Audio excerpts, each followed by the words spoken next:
माणसाचा तिसरा डोळा कोण आहे बरं?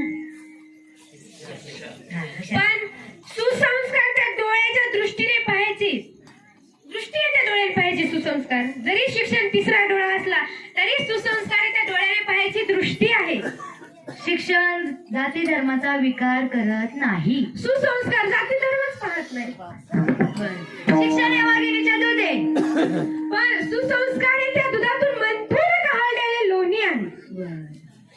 आता मला सांगा, ह्या काय म्हणल्या? मंथून काढलेली लोणी. आता ते लोण्याचं काय आहे का? लोणी काढायची गरज आहे का? बरं काढला तर जाऊ दे. आता काय आपल्यासारखी माझीच बहीण आहे, त्यामुळे जाऊ दे. काय म्हणल्या ह्या? काय म्हणल्या? आत्याचं लोणी.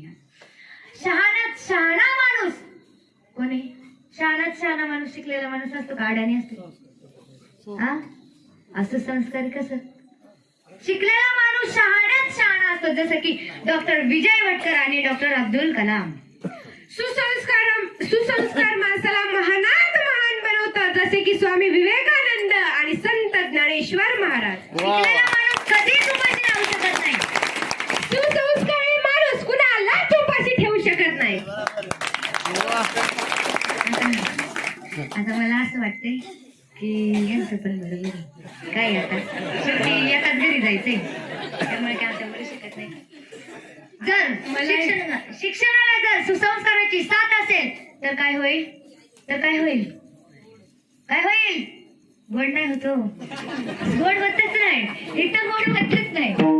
इथं काही साखर बसते का गोड व्हायला? साखर होत नाही. आता मलाही कळालं की सुसंस्काराला शिक्षणाची साथ हवी म्हणून. सुसंस्काराला कशाची साथ हवी? शिक्षणाची. दोन्ही गरजेचे आहे. दोन्ही, शिक्षणाला साथ हवी सुसंस्काराची आणि सुसंस्काराला साथ हवी शिक्षणाची. आणि या दोन्हीला साथ हवी ती कुणाची पाहिजे? कुणाची पाहिजे? बोला. आपली पार्टी